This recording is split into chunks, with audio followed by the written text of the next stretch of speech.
Hello student, बहुत बहुत स्वागत है आपके अपने यूट्यूब चैनल जुनून एजुकेशन पॉइंट में।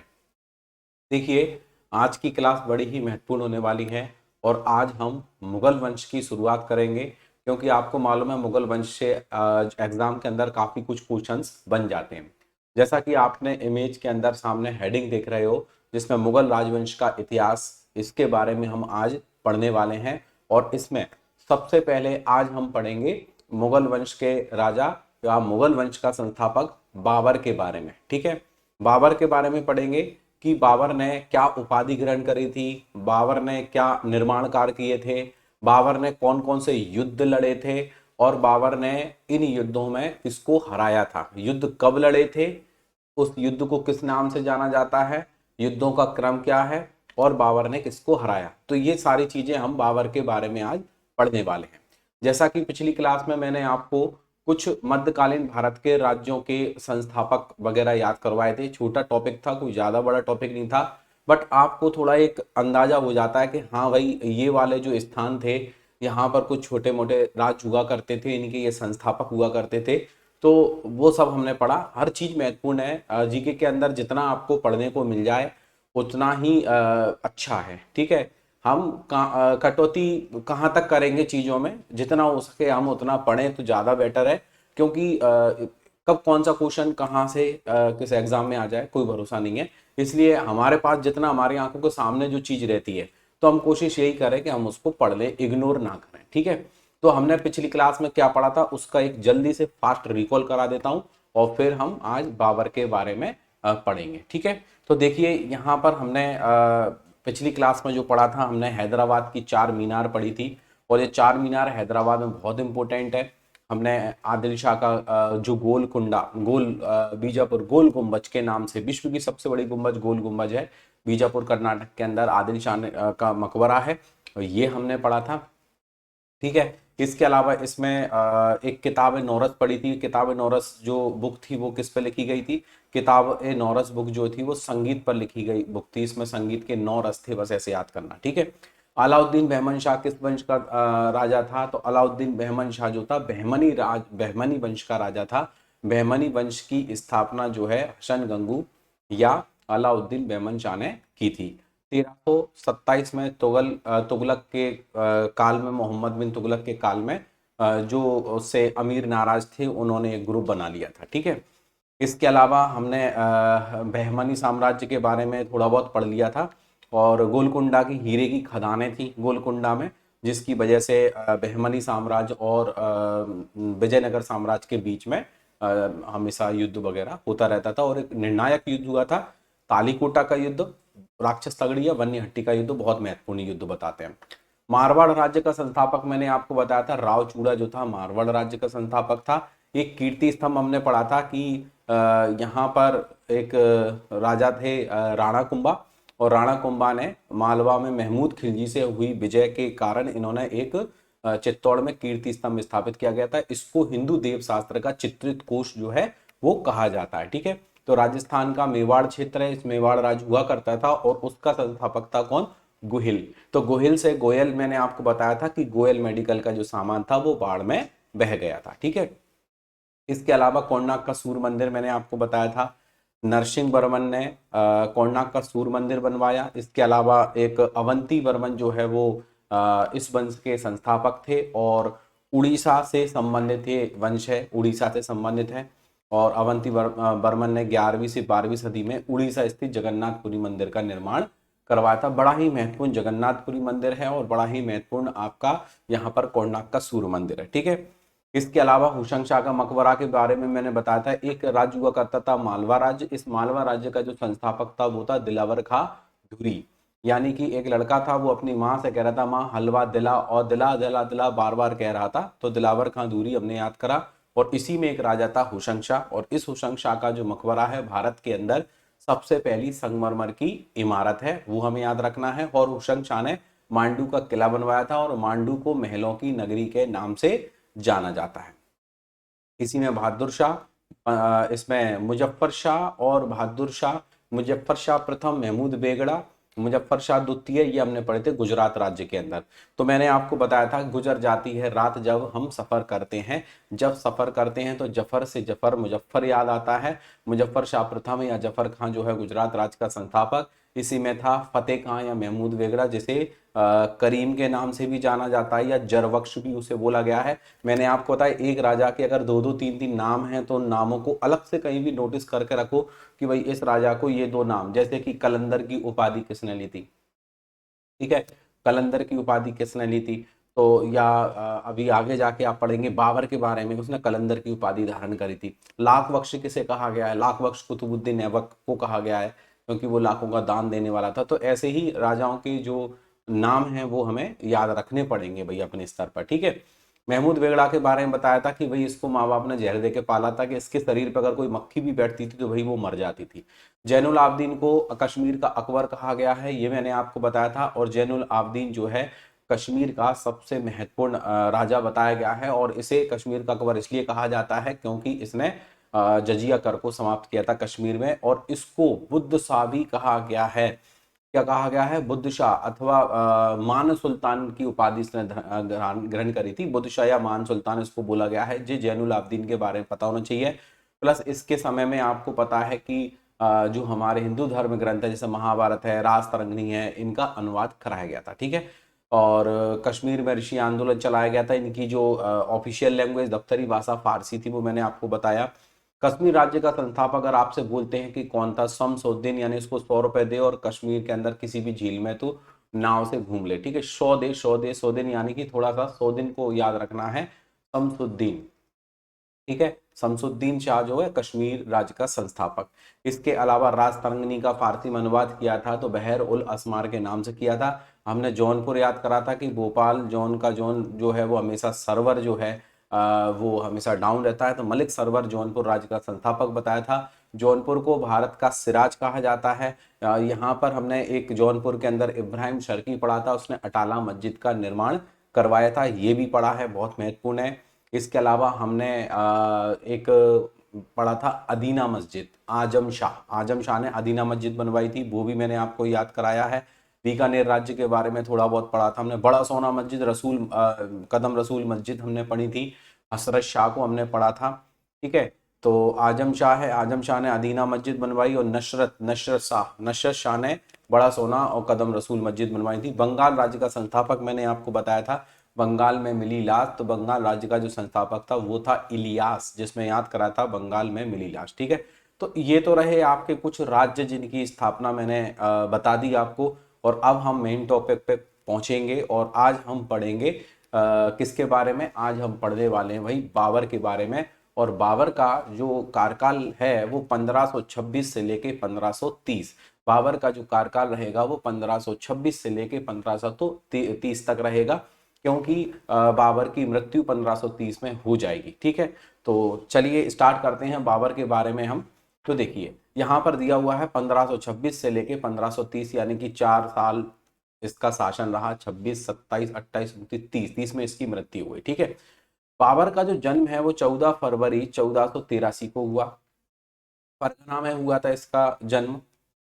बाबर के पिता का नाम उमर शेख मिर्जा था, ठीक है। देखिए कब कौन सा प्रश्न बन जाए।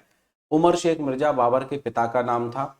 हालांकि इन लोगों ने हमारे देश में बहुत ज्यादा असहिष्णुता को प्रदर्शित किया, हमारे मंदिर तोड़े और अपने धर्म को बढ़ाने के लिए इन्होंने कई ऐसे कार्य किए जो ठीक नहीं थे, ठीक है।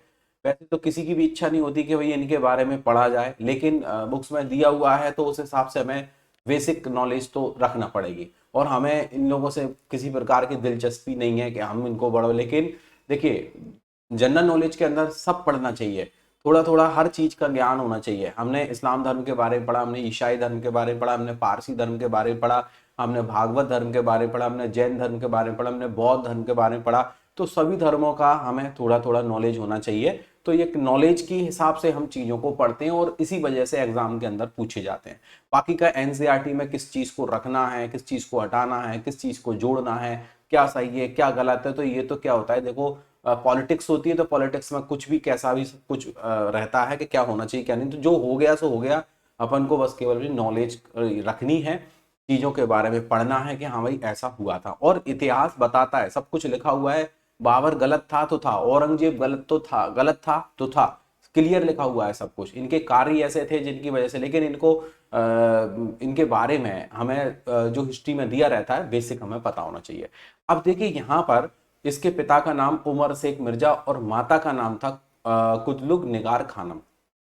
ठीक है, तो पिता उमर शेख मिर्जा यानी बाबर के पिता का नाम उमर शेख मिर्जा था। यहाँ पर लिखा हुआ है फरगना। और आपको मैं बता दूं कि अफगानिस्तान काबुल वाला जो क्षेत्र है, ठीक है, जो अफगानिस्तान की राजधानी काबुल, तो अफगानिस्तान वाला जो एरिया है, ठीक है, तो वहां से ये हमारे इंडिया में इधर आया। क्यों आया? क्योंकि इब्राहिम लोदी के चाचा और वहां के गवर्नर दौलत खान लोदी ने क्या किया था, इसको आमंत्रित किया था, उकसाया था बाबर को कि वो आए और इब्राहिम लोदी को हरा के चला जाए। लेकिन इब्राहिम लोदी को हराने के बाद इसके मन में विचार आया कि मेरे विरोध में कोई नहीं है, तो इसने अपने भारत में ही पैर जमा लिए, तो ये बताया जाता है। ठीक है, अब देखिए 1494 में पिता की मृत्यु के बाद 12 वर्ष की आयु में बाबर फरगना का शासक बन गया। तो देखिए यहाँ पर बावर, वा से बनता है बाबर और बा से बनता है देखो 12। तो ये आपको अपने हिसाब से याद रखना है कि ऐसा मुगल वंश का राजा जो सबसे कम उम्र में राजा बना था वो बाबर ही था। ठीक है, वैसे कुछ लोगों को लगता है कि भाई अकबर हो सकता है, देखो अकबर भी अल्पायु में बना था, लेकिन ये नहीं कि अकबर की आयु 12 वर्ष हो। अब मैं तुम्हें अकबर का बता देता हूँ। अकबर का जो जन्म हुआ था वो 1542 में हुआ था। ठीक है, और अकबर जो राजा बना था वो 1556 में बना था। बात समझ में आ गई? तो यहां पर अकबर की उम्र कितनी है? यहां पर अकबर की उम्र है 14 वर्ष, लेकिन यहां पर बाबर की उम्र कितनी है? 12 वर्ष। ठीक है, तो वा से बाबर, वा से 12। और ये बाबर जो है ना, ये अकबर के दादाजी हैं, क्योंकि बाबर के बाद में हुमायूं आएगा, हुमायूं का बेटा अकबर होगा। ठीक है, चलिए आगे बढ़ते हैं। अब देखिए यहां पर मैंने आपको ये चीज बता दी, याद रखना है, बाबर फरगना का शासक बना। फिर बाबर ने अपने चाचा अहमद मिर्जा से पूर्व में तैमूर की राजधानी रहे समरकंद यानी उज्बेकिस्तान, तो आपको पता है उज्बेकिस्तान ताशकंद जिसकी कैपिटल है, उसको छीनना चाहा। मतलब यहाँ पे बाबर प्रैक्टिस कैसी कर रहा है? अपने चाचा से ही लड़ रहा है। ठीक है, अब चाचा से लड़ेगा तो भैया चाचा से उसकी चल पाएगी क्या? नहीं चल पाएगी, क्योंकि उसकी उम्र कम है, अभी एक्सपीरियंस मिलेगा। तो भैया चाचा से उसने समरकंद को छीनना चाहा। परंतु 1494, 97 और 1503 में, यानी 1 2 3 3 बार उसने क्या किया, यह इसके द्वारा किए गए प्रयास जो थे वो असफल रहे, यानी इन प्रयासों में बाबर जो था वो सफल नहीं हो पाया। ठीक है, अपने चाचा से ही लड़ रहा है। अब आप देख लो, आप किसको, किसी को क्यों छोड़ेंगे ये। इस बीच बाबर के हाथ से समरकंद व फरगना दोनों ही निकल गए। लो, फरगना पे भी चाचा ने शासन कर लिया हुआ। इसके उपरांत बाबर ने भारत की ओर देखा। अब देखा क्या? इसको बुलाया, भैया तू आ जा इधर देख ले। बाबर ने पानीपत के प्रथम युद्ध में दिल्ली के अंतिम सुल्तान इब्राहिम लोदी को पराजित करके मुगल साम्राज्य की नींव रखी। बिल्कुल, पानीपत का युद्ध होता है 1526 में, और इस 1526 यानी 21 अप्रैल 1526 को यह युद्ध हुआ, और इस युद्ध में बाबर ने जीत हासिल कर ली। ठीक है, अब यहां पर लिखा है इस युद्ध में ग्वालियर के नरेश विक्रमजीत भी इब्राहिम लोदी की तरफ से युद्ध करते हुए मारा गया, क्योंकि विक्रमजीत जो था वो इस एरिया में, जैसे इब्राहिम लोदी अपने इंडिया में ही था, तो विक्रमजीत ने उसका साथ दिया कि यार बाहर का व्यक्ति है और इसको अगर हराएगा तो हम पे आपत्ति आएगी। लेकिन वही वाली बात हुई कि इब्राहिम लोदी को भी हरा दिया और विक्रमजीत मारा गया। बाबर ने युद्ध के पश्चात खाकान की उपाधि धारण करी। अब यहां से जो उपाधियां होंगी उनको ध्यान रखना है कि खाकान की उपाधि किसने धारण करी थी? बाबर ने धारण की थी खाकान की उपाधि। ठीक है, और सैनिकों में शाहरुखी, यानी सैनिकों के अंदर वो शाहरुख खान और बाबरी नामक चांदी के सिक्के बांटे थे। तो सैनिकों में उसको क्या कहा जाता है? सैनिकों में उसे शाहरुखी कहा जाता है। तो शाहरुखी याद रखना है, शाहरुखी बोला गया है। बाबरी तो सिक्के आपके नाम से ही समझ में आ रहा है, इसमें दिमाग नहीं लगाना। ठीक है, इसलिए बाबर को देखो कलंदर की उपाधि, कलंदर भी कहा गया है। मैंने अभी आपको बोला कलंदर की उपाधि किसने धारण की थी? तो बाबर ने। तो यहाँ बाबर के लिए यहाँ पर 3 शब्द निकल के आते हैं, खाकान, दूसरा शाहरुखी, और तीसरा आ गया कलंदर। ठीक है, तो ये एक ही ऐसे ही बोलेंगे भैया मुगल वंश के राजाओं में शाहरुख खान था एक तरीके से हीरो था, जो मुगलों का हीरो था, जो अपने भारत में आया और इसने पैर जमा लिए। ठीक है, चलिए आगे बढ़ते हैं। पानीपत के प्रथम युद्ध में बाबर ने तुलगमा युद्ध पद्धति, और तुलगमा युद्ध पद्धति में क्या था कि इसने तोप खाने को जोड़ दिया, यानी कि पहली बार इसने तोप का प्रयोग किया। और बारूद का प्रयोग पहले होता था लेकिन इतने बड़े स्तर पर नहीं होता था कि भैया तोप के गोले की तरह तोप का गोला से कई लोगों को मार दो, दीवार को उड़ा दो, तो ये नहीं था। लेकिन इनके पास ये टेक्निक थी इस वजह से। इस युद्ध में बाबर ने 2 रोमी तोपची, यानी इसने बाहर से जो रोमी यानी कि रोम के होंगे ये रोमी तोपचियों को रखा था, स्पेशलिस्ट रखे थे इसने तोप चलाने वाले, ठीक है। मुस्तफा और उस्ताद अली, ये मुस्तफा बड़ा उस्ताद था, यानी उस्ताद और मुस्तफा ये 2 व्यक्ति हैं और इन दोनों को रखा गया था और इन्होंने महत्वपूर्ण भूमिका निभाई थी। तो पहली बार ऐसा युद्ध हुआ था पानीपत का जिसमें तोप का प्रयोग किया गया था। पानीपत का युद्ध तो सैनिक दृष्टि से तो महत्वपूर्ण अवश्य था लेकिन राजनीतिक दृष्टि से नहीं, क्योंकि पानीपत के जो युद्ध है उसमें एक प्रकार से सैनिक दृष्टि का मतलब यह है कि यहाँ पर वो अपना एक ताकत दिखाना चाहता है। वो ये नहीं चाहता है कि भैया वो यहाँ पर भारत पे अपना कब्जा कर ले, कि भारत पर अपना साम्राज्य का विस्तार कर ले, ऐसा कोई उसका नहीं सोच रखा था उसने। क्योंकि इन चीजों पे हम कॉन्फिडेंस से क्यों कह सकते हैं, क्योंकि बाबर ने एक अपनी आत्मकथा लिखी थी तुजु के बाबरी, ठीक है। तो तुजु के बाबरी एक आत्मकथा लिखी थी बाबर ने और स्वाभाविक है उसने उसमें अपने विचार व्यक्त किए होंगे, तो इस वजह से यहाँ पर ये चीज लिखी हुई है, ठीक है। बाबर ने युद्ध से पूर्व सैनिकों का मनोबल बढ़ाने के लिए, बाबर ने क्या किया, सैनिकों का मनोबल बढ़ाने के लिए जिहाद का नारा दिया। ये जिहाद आज भी आतंकवादी जो है ना वो इस जिहाद शब्द को फॉलो करते हैं। यानी ये जिहाद का मतलब होता है अधर्मियों का नाश करना, पापियों को नाश करना, पापियों को खत्म करना। बट ये नहीं होता कि किसी दूसरे धर्म के व्यक्ति हैं और अच्छे व्यक्ति हैं उनको मार देना। लेकिन आतंकवादियों ने इस शब्द का अर्थ कुछ और निकाल लिया। जिहाद मतलब दूसरे धर्म के लोगों को मारो, चाहे वो बेचारा कैसा भी हो, लेकिन ये गलत है। तो जिहाद का नारा सबसे पहले किसने दिया था, तो जिहाद का नारा जो दिया था वो किसने दिया था, बाबर ने दिया था। ये आपकी नॉलेज में होना चाहिए। शराब के पात्रों को तोड़ दिया। देखो आज भी अगर इस्लाम धर्म को सही से अगर कोई फॉलो करता है उसके नियमों को, तो इस्लाम धर्म के अंदर जो शराब है उसको हराम बोला गया है, यानी कि शराब पीना गलत बताया गया है। यानी कि ज्यादातर अगर देखा जाए 50% मान ली, 50 से भी ज्यादा 60% मान लीजिए, 50 से 60% ऐसे मुस्लिम होते हैं जो शराब नहीं पीते हैं, ठीक है। क्योंकि इनके धर्म में शराब को हराम बताया गया है, गलत बताया गया है। और इसने शराब के पात्रों को तोड़ दिया और मुसलमानों को तमगा या व्यापारिक कर होता था, व्यापार करने का कर था कि अगर कोई व्यापार करता है तो उस पर ऐसा टैक्स लगाएंगे। तो मुस्लिमों के लिए इसने व्यापारिक कर से मुक्त कर दिया कि अपने धर्म का कोई व्यक्ति आएगा, कोई व्यापारी आएगा तो उससे हम टैक्स नहीं लेंगे, भैया तू आराम से व्यापार कर, ठीक है। इस युद्ध के पश्चात बाबर ने गाजी की उपाधि लो, खाकान है, शाहरुखी है, कलंदर है, गाजी है, ये 4 उपाधियां एक साइड में बाबर लिखो, उसके सामने 4 उपाधियां लिख लेना साइड में कहीं पे भी फाइल में, तो ध्यान रखना, ठीक है। गाजी की उपाधि भी इसने धारण करी थी। मुगल साम्राज्य भारत में 300 वर्ष से अधिक रहा और इसमें से 182 वर्ष का जो समय है वो मुगलों के वैभव का काल है। यानी कि मुगलों का बिल्कुल इतना शानदार लग्जरी काम था भैया उस समय में, है ना। तो वैभव का काल तो आप समझ सकते हैं कि किसी चीज की कोई कमी ना हो। बाबर फरगना का शासक था जिससे अफगानिस्तान और उत्तर पश्चिमी भारत को जीता था। बाबर ने सैनिक संगठन में श्रेणी प्रणाली का चलन किया। हालांकि सैनिक में श्रेणी प्रणाली दशमलव पद्धति अलाउद्दीन खिलजी के समय की है, जिसमें सबसे छोटी टुकड़ी में लगभग 50 सैनिक होते थे। तो ऐसे श्रेणी अलग अलग पार्ट में इसने सेना को रखा था। बाबर पिता की ओर से तैमूर का 5वां वंशज और चंगेज खां का माता की ओर से चंगेज खां का 14वां वंशज था। ये लाइन जब नया स्टूडेंट पहली बार पढ़ता है बड़ा कंफ्यूजन होता है उसको कि यार ये कैसा। देखो इसका क्लियर करते हैं। पिता की ओर से तैमूर, तो आपने एक नाम सुना होगा तैमूर लंग, तैमूर लंग ने आक्रमण किया और तैमूर लंग की वजह से वो भाग खड़ा हुआ, ऐसा कुछ पढ़ा होगा आपने भी, ठीक है। सल्तनत काल के अंदर ही पढ़ा है, मैं आपको बताऊं, ठीक है। जैसे मुबारक खिलजी था तो मुबारक खिलजी के बाद में खिलजी वंश के अंदर ही मुबारक खिलजी था, मुबारक खिलजी के बाद में ऐसा ही कुछ नाम था नसरुद्दीन मोहम्मद खिलजी। तो ऐसा कुछ पढ़ा था, तैमूर लंग ने आक्रमण किया, उसके डर के मारे ये भाग खड़ा हुआ, ठीक है। तो ऐसा कुछ पढ़ा था। तो तैमूर का 5वां वंश, तैमूर का मतलब जो तैमूर लंग था, तैमूर हो गया, उसका बेटा हो गया, फिर उसका बेटा हो गया, फिर उसका बेटा हो गया, उसका बेटा, ऐसे करके ये 5वां वंशज, यानी कि ये बाबर के पिता का नाम था उमर शेख मिर्जा।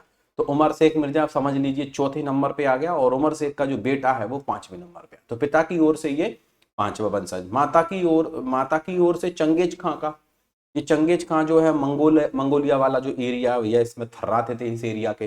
तो ये जो चंगेज खां था ना, इसका 14वां वंशज, यानी कि माता की ओर से। तो माता की ओर से चंगेज खां का 14वां वंशज, मतलब चंगेज खां है, उसका बेटा, उसका बेटा, उसकी बेटी, फिर उसका बेटा, ऐसे करके लास्ट में जो उसकी बेटी है तो उसका जो बेटा है, तो ऐसे करके 14वां वंशज बताया जाता है। यानी कि यहाँ से इसके ब्लड के बारे में पता चलता है कि इसका डीएनए कैसे क्या तैयार हुआ, कि भाई इसमें तैमूर का भी कहीं ना कहीं उसका वंशज है, या चंगेज खां का वंशज है, ऐसे करके मतलब दिया हुआ है। चलो पढ़ लेते हैं, अपन को क्या दिक्कत है ना। तो तैमूर का 5वां वंशज और चंगेज खां का 14वां वंशज माता की ओर से ये बताया जाता है। 1526 में हुआ था पानीपत का युद्ध, आप पहले ही क्लियर कर चुके हो। 1527 में मेवाड़ के राणा सांगा, इसको बोला जाता है भाई खानवा का युद्ध। ठीक है, खानवा। खानवा में हम क्या करेंगे, इस खानवा को खाना से याद करेंगे। ठीक है, तो देखो कई बार ऐसा नहीं होता कि हम किसी दोस्तों के साथ में कहीं शादी में गए, तो हम क्या कह रहे थे दोस्तों से, अरे यार भाई अपन खाना खाएंगे ना, तो अपन संगा संगा खाना खाएंगे। कैसे खाएंगे, संग संग खाना खाएंगे। जिस संग संग से हमने क्या बना दिया, सांगा, सांगा से संग संग बना, कि जब हम खाना खाएंगे तो संग संग बनाएंगे। तो देखो क्या करना है, ये 4 युद्ध हैं, वो इनका क्रम भी यही है। तो देखो ये पानीपत का युद्ध हो गया, ठीक है, उसके बाद में हो गया आपका खानवा का युद्ध, ठीक है, उसके बाद में हो गया आपका चंदेरी का युद्ध, ठीक है, और फिर उसके बाद में हो गया घाघरा का युद्ध। तो हमने इसकी एक ट्रिक बनाई है छोटी सी, उससे बड़ी जल्दी से और इजीली याद होता है। इनकी ईयर भी ऐसी सीक्वेंस में है, 1526, 1527, 1528 और 1529, ऐसे करके। ठीक है, हमने ट्रिक बनाई, पानी पिया, खाना खाया, ठीक है, पानी पिया, खाना खाया, चंदेरी घूमी, चंदेरी घूमी, ठीक है, घर गया, मर गया। बस इतना याद रखना है, ये लाइन बड़ी मतलब बहुत ही अच्छी एक ट्रिक है। पानी पिया, खाना खाया, चंदेरी घूमी, घर गया और मर गया। ठीक है, किसके बारे में, बाबर के बारे में बताते हैं। बाबर ने पानी पिया, फिर खाना खाया, फिर चंदेरी घूमी और अपने घर गया और मर गया। ठीक है, तो पानी पिया यानी पानीपत का युद्ध, खाना खाया यानी कि खानवा का युद्ध, चंदेरी घूमी यानी चंदेरी का युद्ध, और घर गया मर गया यानी कि घाघरा का युद्ध। तो ये पानीपत का युद्ध, खानवा का युद्ध, चंदेरी का युद्ध, घाघरा। ये मैं क्यों बता रहा हूँ, क्यों एक दो पेपरों में इनका क्रम भी पूछा गया है पेपर के अंदर, कि बाबर के युद्धों को सही क्रम क्या है, इनको आगे पीछे करके। ठीक है, इसलिए वजह से हमें ये क्लियर याद होना, पानी पिया, खाना खाया। वैसे खाना खा के पानी पीते हैं, अब ये उल्टा था, उल्टे दिमाग का था, इसलिए पहले पानी पिया, फिर खाना खाया, फिर चंदेरी घूमी, फिर गए घर गया और मर गया। ठीक है, अच्छा, इसमें घर गया यानी घाघरा का युद्ध, मर गए यानी कि देखो 1530 में इसकी मृत्यु हुई, 1530 में इसकी मृत्यु हुई थी। चलिए आगे बढ़ते हैं। तो 27 में हो गया आपका ये, उसके बाद में 28 में चंदेरी का युद्ध। अब देखो, पानीपत के युद्ध में किसको हराया, इब्राहिम लोधी को। खानवा के युद्ध में किसको हराया, राणा सांगा को। ओके, और चंदेरी के युद्ध में किसको हराया, मेदिनी राय को।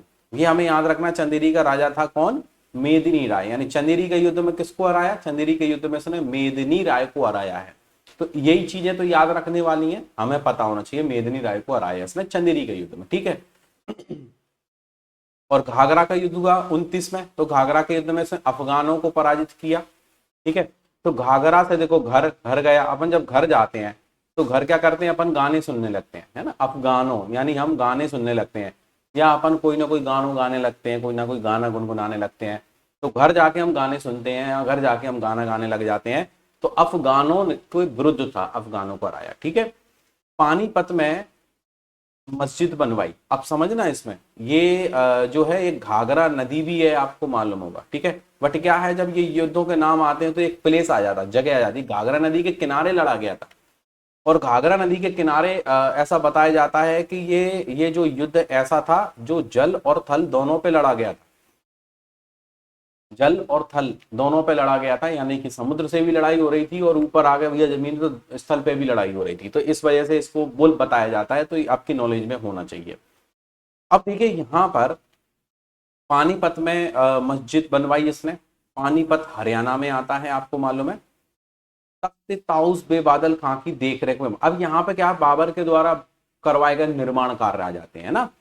तो ये जो मस्जिद बनवाई थी इसको बोला जाता है भैया काबुली बाग मस्जिद। कौन सी मस्जिद है ये, काबुली बाग मस्जिद। तो काबुली बाग मस्जिद बनवाई थी इसने। पानीपत में कौन सी मस्जिद बनवाई थी, काबुली बाग। यानी कि वैसे भी बाबर को काबुल में ही दफनाया गया। वैसे तो इसको भारत में आराम बाग में रख दिया गया था जब इसकी मृत्यु हुई, लेकिन इसकी इच्छा थी कि इसको काबुल में ही दफनाया जाए। यार काबुल में रख, तो किसी ने बोला होगा बाद में रिश्तेदार आए होंगे तो इसको फिर काबुल में ही दफनाया गया। ठीक है, मृत्यु भारत में हुई, आराम बाग में आराम से रख दिया, फिर बाद में इसको सीधा काबुल में दफनाया गया। ठीक है, तख्ते ताउस यानी ये बहुत ही बड़ा सिंहासन हुआ करता था जिसमें सम्राट बैठता था, और बेबादल खां की देखरेख में एक बड़ा ही स्पेशल सिंहासन बनवाया गया था। बाद में जाके शाहजहां के समय में इसी तख्ते ताउस में कोहिनूर हीरा को जड़वा दिया गया था, फिर इसका नाम दिया गया था मयूर सिंहासन। ठीक है, चलिए आगे बढ़ते हैं। देखिए बाबर की जो लेखन शैली थी यानी उसकी जो लिखने की कला थी वो थे खत-ए बाबरी। यदि बाबर पढ़ा लिखा था और खत-ए बाबरी उसकी लेखन शैली थी, जिस तरीके से वो लिखता था। हालांकि बाबर ने ये जो सब लिखा हुआ है वो तुर्की भाषा में लिखा था। बाद में जाके इसकी जो आत्मकथा है उसका फारसी में अनुवाद किया गया था अब्दुल रहीम खान खाना के द्वारा, जो अकबर के नवरत्नों में से एक था। ठीक है, तो कभी अगर ऐसा बोल देते कि बाबर ने अपनी आत्मकथा जो लिखी थी वो किस भाषा में लिखी थी, तो तुर्की भाषा में लिखी थी, और उसकी आत्मकथा का अनुवाद किया गया था फारसी में, जिस ये लिखा हुआ है आगे सब कुछ आपको दिया हुआ। ठीक है, देखिए बाबर की बगीचों में रुचि थी, बड़े ही बगीचे लगवाता था भाई ये, इसलिए इसे उपवनों का राजकुमार भी कहा गया है। बहुत अच्छा पॉइंट है कि उपवनों का राजकुमार किसे कहा गया है, बाबर को, क्योंकि बाबर ने बगीचे लगवाए थे भाई, बगीचे लगवाने की रुचि थी, तो बाबर को बगीचों का राजकुमार या उपवनों का राजकुमार कहा गया है। बाबर ने पानीपत में काबुली बाग मस्जिद बनवाई, अभी मैंने आपको बताया। आगरा में ज्यामिति आकार का एक बाग बनवाया। बाबर की विजयों का मुख्य कारण तोपखाने का प्रयोग, श्रेष्ठ सेनापति जिसमें मुस्तफा उस्ताद दोनों थे, जिनकी वजह से रूमी तोपची थे, जिनकी वजह से ये सक्सेसफुल हुआ था। भारत का विघटन, अब ये कुछ कारण है कि एक तो उसके पास श्रेष्ठ सेनापति थे, बहुत अच्छी सेना थी, दूसरा तोपखाने का उसने प्रयोग किया गया था पहला, और तीसरा इसने भारत का विघटित होना, यानी कि भारत में अलग अलग सब अपने अपने एरिया में बैठना चाहते थे, सब कहते थे हम यहाँ इस राज्य के राजा, हम इस राज्य के राजा, हमें बीच में पड़ने की जरूरत नहीं किसी के। तो बाद में जाके सब असंगठित, अगर संगठित हो जाते तो शायद ही आगे नहीं बढ़ पाते, लेकिन असंगठन होने की वजह से ही ये सब कुछ ऐसा हुआ। ठीक है, 1530 में बाबर की मृत्यु हो गई। बाबर ने अपनी आत्मकथा लिखी तुजुक-ए बाबरी। ठीक है, ये तो उसकी लेखन शैली हो गई खत-ए बाबरी। ठीक है, बट तुजुक-ए बाबरी क्या हो गई, तुजुक-ए बाबरी हो गई तुर्की भाषा में। एक अच्छी बात है, तू से तुजुक-ए बाबरी, तू से तुर्की, यानी कि आपको याद रखना है कि उसने किस भाषा में, यहां भी कंफ्यूजन क्रिएट होता है कि उर्दू में लिखी, कि फारसी में लिखी, कि अरबी में लिखी। तो यहां पे लिखा है तुजुक-ए बाबरी जो लिखी उसने कैसे लिखी, तुर्की भाषा में लिखी, जिसका फारसी में अनुवाद अब्दुल रहीम खान खाना ने किया। अब्दुल रहीम खान खाना बड़े प्रसिद्ध विद्वान थे, तो अब्दुल रहीम खान खाना ने इसकी जो आत्मकथा है तुजुक-ए बाबरी उसका फारसी में अनुवाद किया था। ठीक है, तुर्की भाषा में लिखी थी, फारसी में अनुवाद किया था। ये काबुली बाग मस्जिद है, तो काबुली बाग मस्जिद कहाँ पे है, पानीपत में है, तो पानीपत हरियाणा को याद रखना है। 1529 में घाघरा नदी के तट पर अफगानों से बाबर का युद्ध। अब यहाँ पे थोड़ी डिटेल दे दी गई है, वैसे तो अपना काम उधर ही हो गया जो हमने शॉर्ट में पढ़ लिया है, बट डिटेल दी है, इसको पढ़ते हम। मध्यकालीन भारत का पहला युद्ध था जो जल और स्थल दोनों पे लड़ा गया, मैंने पहले ही बता दिया आपको। इसी युद्ध के मध्य काबुल में एक विद्रोह हो गया, अतः बाबर ने मजबूरी में अफगानों से एक संधि कर दी और काबुल की ओर बढ़ा, परंतु लाहौर में 26 दिसंबर 1530 को उसकी मृत्यु हो गई। ठीक है, पहले उसकी लाश को आगरा के आराम बाग में रखा गया, आ से आराम और आ से आगरा, आगरा में उसकी लाश को रखा गया जब मृत्यु हो गई तो। लेकिन काबुल में फिर बाबर द्वारा चयनित जगह पर, क्योंकि उसकी इच्छा होगी, जताई हुई उसने किसी से कि मेरे को तो बस यहीं पर रहना है, अगर मर भी जाऊं तो मेरे को यहाँ, तो उसको काबुल में दफनाया गया। ये आपको ध्यान रखना बहुत जरूरी है। सभी मुगल वंश के राजाओं के कहाँ पे मकबरे हैं वो याद रखना जरूरी है, किसी का दिल्ली में, किसी का आगरा में, किसी का लाहौर में, किसी का काबुल में, ये सब याद रखना है, और किसी का महाराष्ट्र में। ये आराम बाग है आगरा का, और इसमें इसकी लाश को रखा गया था, बाद में जाके काबुल में दफनाया गया। ठीक, ये बाबर का मकबरा है जो कि काबुल में है, बाबर का मकबरा। इसके बाद में आता है भैया हुमायूं। तो भाई हुमायूं कौन है? तो हुमायूं जो है ये है बाबर का पिता, सॉरी बाबर का बेटा। और बाबर का बेटा हुमायूं, लेकिन इसमें अश्करी है, हिंदाल है, 4 बेटे थे ये बाबर के। उन 4 बेटों में से लिखा ना हुमायूं, कामरान, अश्करी, हिंदाल, 4 बेटे थे। उन 4 बेटों में एक्टिव जो था वो हुमायूं था, और हुमायूं ने ही फिर शासन किया था। ठीक है, तो हमने बाबर के बारे में जो चीजें पढ़ी हैं, उसके निर्माण कार्य के बारे में, उसके युद्धों के बारे में, किसने किससे युद्ध किया, किसको हराया, ये सारी चीज आपको अच्छे से पता होना चाहिए, बहुत इंपॉर्टेंट है भाई, है ना। तो यहाँ पर बाबर ने अपनी आत्मकथा लिखी, कैसे लिखी भैया? तुर्की भाषा में लिखी, लेकिन उसका फिर बाद में फारसी में अनुवाद करा दिया। किसने करवा दिया? अकबर ने करवा दिया। किससे करवा दिया? अब्दुल रहीम खानकाना के माध्यम से। ठीक है, इसके अलावा इसकी जो लिखन शैली खते बाबरी कहा गया है। इसने निर्माण कार्यों में देखो तख्ते ताउस का निर्माण बेबादल खां की देखरेख में, घाघरा के युद्ध में इसने अफगानों को हराया। इसके अलावा चंदेरी के युद्ध में मेदिनी राय को हराया, और जो खानवा का युद्ध था उसमें इसने किसको? राणा सांगा को हराया। पानीपत का जो युद्ध था उसमें इसने इब्राहिम लोदी को हराया। बाबर पिता की ओर से तैमूर का 5वां वंशज और माता की ओर से चंगेज खां का 14वां वंशज था। बाबर फरगना का शासक था, अफगानिस्तान व उत्तर पश्चिम भारत को इसने जीता था। मुगल साम्राज्य ने कितने वर्षों? 300 वर्ष तक लगभग शासन किया, और 182 वर्ष इनके वैभव का काल था। बाबर की उपाधियां देखो, गाजी है, कलंदर है, खाकान है, शाहरुख है, शाहरुखी। ठीक है, तो ये हमें याद रखना है। इसने मुस्लिमों का व्यापारिक कर जो था उनको माफ कर दिया था। इसके अलावा मुस्तफ़ा और उस्ताद अली कौन थे? ये दोनों रूमी तोपची थे। तुलगमा पद्धति का इसने इस्तेमाल किया था। कलंदर है, खाकान है, शाहरुखी, बाबरी, शाहरुखी और बाबरी नामक सिक्के चलाए थे। तो अब सिक्के चलाए थे तो बाबरी यानी बाबर, शाहरुखी भी बोलते होंगे उसको, इस वजह से तो उसने सिक्कों पे नाम रखे हैं। इसके अलावा बाबर कहाँ का शासक था? फरगना का। फरगना का शासक कब बना? जब उसके पिता की मृत्यु हुई। कितने वर्ष की आयु में? 12 वर्ष की आयु में बना। और 12 वर्ष की आयु में राजा बनने के बाद में भी अपने चाचा अहमद मिर्जा से ये युद्ध लड़ने की कोशिश करी इसने, लेकिन दाल नहीं गल पाई। उज्बेकिस्तान को छीनना चाहा, नहीं हो पाया। उज्बेकिस्तान, समरकंद भी इसके हाथ से चला गया, फरगना भी इसके हाथ से चला गया। बाबर का जो कार्यकाल है वो कब से कब तक है? 1526 से लेके 1530 तक। बहुत ही इंपॉर्टेंट है बाबर के बारे में, तो आप इन चीजों को जरूर याद रखेंगे। ठीक है, तो देखिए बाबर के बारे में हम हुमायूं को पढ़ने वाले हैं, और हुमायूं के बारे में बाबर से ज्यादा डिटेल आपको पढ़ने को मिलेगी। हुमायूं का जो युद्ध है शेरशाह सूरी के साथ में होगा। हुमायूं एक हुमायूं जो है चुनार का प्रथम घेरा, चुनार का द्वितीय घेरा, है ना, सरहिंद का युद्ध, मच्छीवाड़ा का युद्ध, ये युद्धों के बारे में हम पढ़ने वाले हैं। विलग्राम कन्नौज का युद्ध हम पढ़ने वाले हैं, और चौसा का युद्ध हम पढ़ने वाले हैं। तो ये जो युद्ध हुए हैं उन युद्धों में क्या कैसी कंडीशन रही है। जैसे हुमायूं के बारे में आपको बेसिक बता देता हूं कि हुमायूं को जब शेरशाह सूरी ने हरा दिया तो हुमायूं अपनी जान बचाने के लिए ईरान के शासक तहमास्प की शरण में चला गया, और वहां जाके 15 वर्षों तक निर्वासित रहा, यानी अपने भारत से 15 साल तक ये बाहर रहा, और वहां पे जाके इसने विशाल सेना तैयार करी। फिर दोबारा से 1555 में ये लौट के आया, और 1555 में इसने युद्ध को जीता, और फिर वापसी की, और दोबारा से मुगल वंश को दोबारा से उसने आगे बढ़ाया। और फिर 1556 में पुस्तकालय की सीढ़ियों से गिर के हुमायूं की मृत्यु हो गई, और फिर जो है अकबर राजा बनता है। तो आज की क्लास में मैं केवल आपको बाबर के बारे में ही बताऊंगा, और बाबर के बारे में मैंने आपको आज पढ़ा दिया है। तो आप बाबर के बारे में जो चीजें आपको बताई हैं बहुत अच्छे से आप इसको तैयार करिए। फिर हम कल की क्लास में, अगली क्लास में हम हुमायूं को कंप्लीट करेंगे, बढ़िया से हुमायूं के बारे में जितनी चीजें हैं वो पढ़ लेंगे। फिर अगली क्लास में हम अकबर के बारे में पढ़ लेंगे, काफी डिटेल है अकबर के बारे में, तो बहुत अच्छी अच्छी चीजें आपको पढ़ने को मिलेंगी जो एग्जाम के हिसाब से इंपॉर्टेंट है। ठीक है, फिर अकबर के बाद फिर जहांगीर है, जहांगीर के बाद में शाहजहां है, शाहजहां के बाद में औरंगजेब है।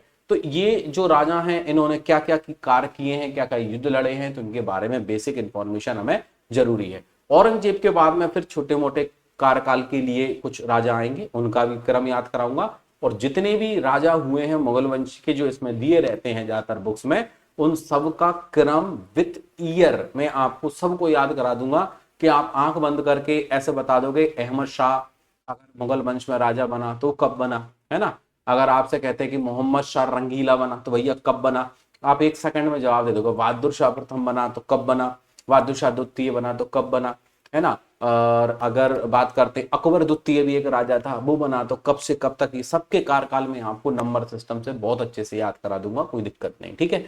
तो आज की क्लास तो मैं यहीं पर विराम देता हूं, क्योंकि आज थोड़ा सा मैं व्यस्त हूं इस वजह से, लेकिन मैंने कल तो आपको पूरे समय दूंगा ही दूंगा, कोई दिक्कत नहीं है अगली क्लास में। बट ये है कि आज मैंने आपको बाबर के बारे में जो भी चीजें बताई हैं, उन चीजों को आप अच्छे से तैयार करेंगे और बढ़िया से उनको याद कर लेंगे, ठीक है। और रिवीजन जरूर रखेंगे, क्योंकि धीरे धीरे धीरे धीरे आपका जो लोड है बढ़ता ही जाएगा, कम नहीं होगा, यानी कि सिलेबस भी आगे बढ़ता जाएगा, लोड भी बढ़ता जाएगा और चीजें भी बहुत सारी इकट्ठी हो जाएंगी। तो एक फंडा है, आप याद रखिए, 5 पेज या 10 पेज का डेली का रिवीजन, 5 पेज का रख लीजिए अभी, कि 5 पेज मुझे रोज रिवीजन करना है, 1 से लेके 5 तक, फिर 5 से लेके 10 तक, 10 से लेके 15 तक, ऐसे करके एक वो बना लीजिए नियम कि मुझे रोज 5 पेज पुराने पढ़ने हैं। खत्म हो जाए फिर अगले 5 पेज, क्या 10 पेज कर सकते हो तो 10 पेज कर लो, आगे पीछे करोगे तो आपका 10 पेज ही हो जाएंगे वो। तो आप रोज का नियम बना लो, मुझे पढ़ना है, बस याद नहीं करना। याद तो अपन फर्स्ट टाइम में करते हैं जो भी है, नेक्स्ट टाइम में अगली बार जो पढ़ते हैं सेकंड टाइम में किसी चीज को, फिर हम केवल रिवीजन करते हैं बस, और कुछ नहीं। रिवीजन नहीं करोगे भूल जाओगे, दिमाग में से निकल जाएगा, ठीक है भाई। तो मिलते हैं अगली क्लास में, बस ऐसे ही आप रेगुलर पढ़ते रहिए और कोशिश करिए कि आप ज्यादा से ज्यादा चीजों को याद रख पाओ, ठीक है। मेरी भी कोशिश है कि मैं आपको बहुत सी ऐसी कुछ टेक्निक्स बता दूंगा आगे जाके, कि भाई इसको ऐसे याद कर लो, क्योंकि जहां पर जिस चीज की आवश्यकता पड़ेगी, जहां बेसिक है तो बेसिक पढ़ो, और जहां पर जुगाड़ तुगाड़ लगानी हो लगा ही देंगे, कोई दिक्कत नहीं है। ट्रिक बनानी हो बना देंगे अपन बढ़िया आराम से। वहां ट्रिक बनाई जाती है जहां पर हमें कंफ्यूजन क्रिएट हो, युद्ध के क्रम में कंफ्यूजन होता है तो हमने आपको बता दिया, बाकी का और भी आगे आपको चीजें करा देंगे, ठीक है। मिलते हैं अगली क्लास में, बहुत बहुत धन्यवाद, शुक्रिया।